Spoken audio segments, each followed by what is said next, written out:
walked in with me first. I've got a trial today. I can't be with you. No offense, but I don't need you. I'm more than capable of defending myself. You know what? Maybe that's not such a good idea. We can talk to the trial coordinator. We can get a new date. We'll probably only have to wait 3 or 4 weeks. No, I'm prepared. I've been doing lots of reading. This is just a simple matter of decency. The manager of that store treated me like I was less than human. Yeah, but he's just going to say that he was doing his job, that you were upsetting his customers. I've been dealing with that issue at the trial. No one ever polled those people to see what they thought of me. Trust me, I'm prepared. Okay, just remember it's about intent, okay? As long as you didn't intend to cause mischief. I never have intent. I sometimes miscalculate. Yeah, right. You know, when you're talking about reading, was that, law, trial procedure? The Bible. Okay. A lot of judges aren't as familiar with the Bible as you are, so maybe you could just keep those references to a minimum. I don't reference the Bible, Alice. I channel the Bible. Look, you're not listening to me, okay? They don't see you as someone they can save. They see you as some badass drug dealer they want to put away for a very long time. Badass drug dealer. Yeah, okay? So get that through your head. Jesus. Don't forget to be kind to strangers. For some who have done this, have entertained angels without even realizing it. Amen, brother. What? I don't know what that meant. He wants you to be nice, is what he's saying. He wants everyone to be nice. I'm nice. I'm nice.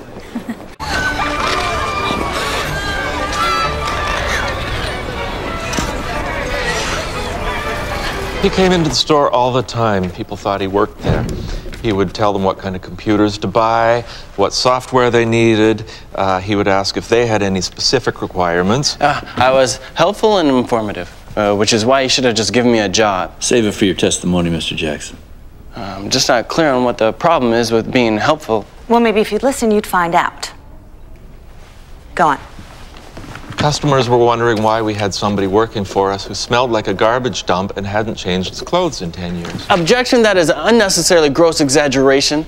And no one ever asked those customers what they truly thought of me.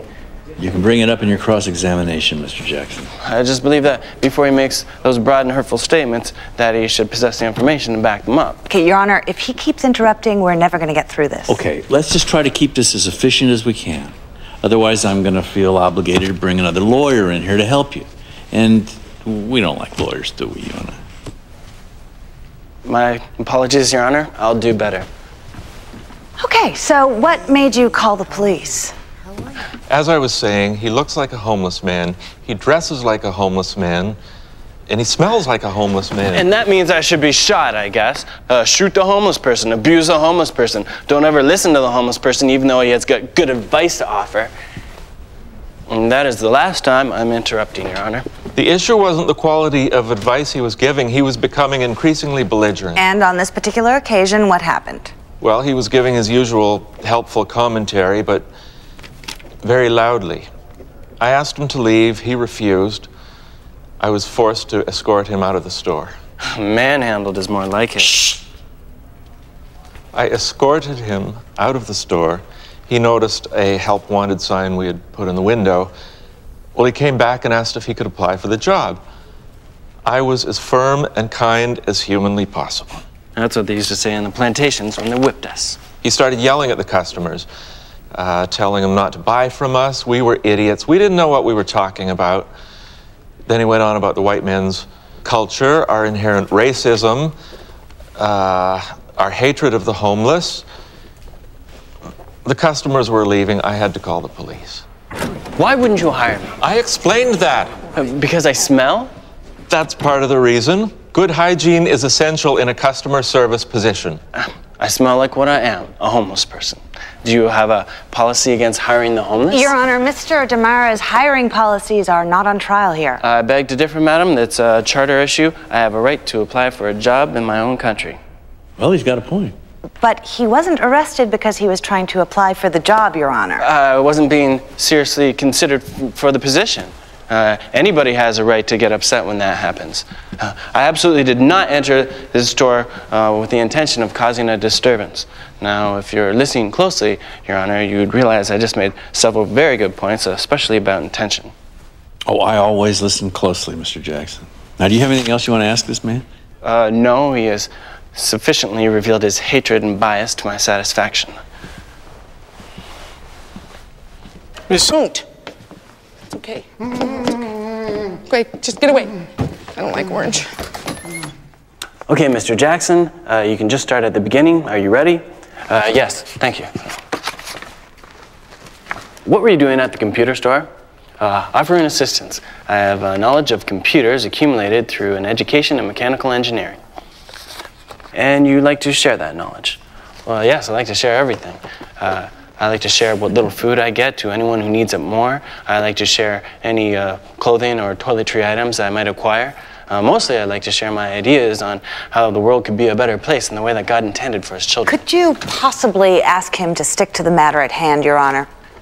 Your Honor, did you notice how she became very nervous when I mentioned God? Yeah, you might want to ask her why. I don't think you want to go there, Mr. Jackson. Just try to talk about what went on in that store, okay? Well, they should post a list on how you're supposed to behave in stores like that. How loud you can talk, who you can talk to, how you should smell or shouldn't smell. Did you know in the 14th century that people only bathed once a year? In May, so they'd smell good for a June wedding. Oh, please, how is this in any way relevant? Are we so locked into what these capitalist dictators prescribe for us that we're vulnerable to criminal charges if we deviate from their norm? Well, the answer to that last question is probably yes, Mr. Jackson. But do you have anything you want to say about what actually happened? Well, yes, Your Honor, just one thing. If we discriminate against people just because they're homeless, how are we ever going to solve the problems of homelessness and the unemployment? I mean, I know pimps and crack dealers who are treated better by society than I am because they have a permanent dwelling. But that's the end of my testimony. All right. Thank you very much, Mr. Jackson. It's all yours, Ms. Menon. Your Honor, may I have a moment with Mr. Jackson before the Crown Attorney does her cross? All right, come on.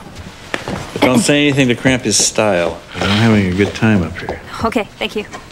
Hey, listen, try not to lose your composure when she cross-examines you, okay? She can be very tough. Yes, I think she might be one of Satan's minions. You could be right. Be kind, Princess of Darkness. Be kind.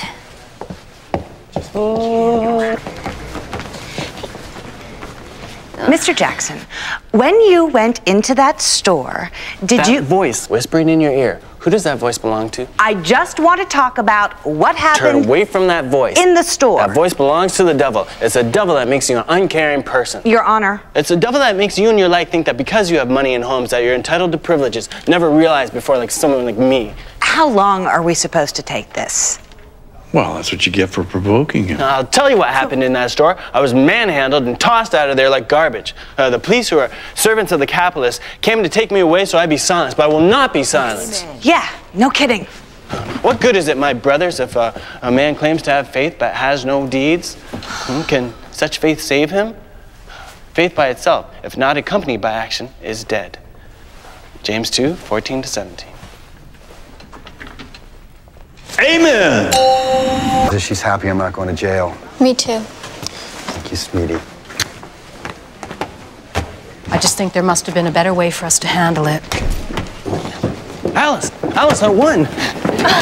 He said I was concise, coherent, and ultimately justified. Oh my gosh. That I was clearly being discriminated against, and then he told the Crown that she should never have even prosecuted me. What'd she do? I started muttering something under her breath. Yeah, maybe it was a demonic incantation. Yes, that makes sense. Behold, I'm coming soon. My rewards are with me, and I will give to everyone according to what they have done.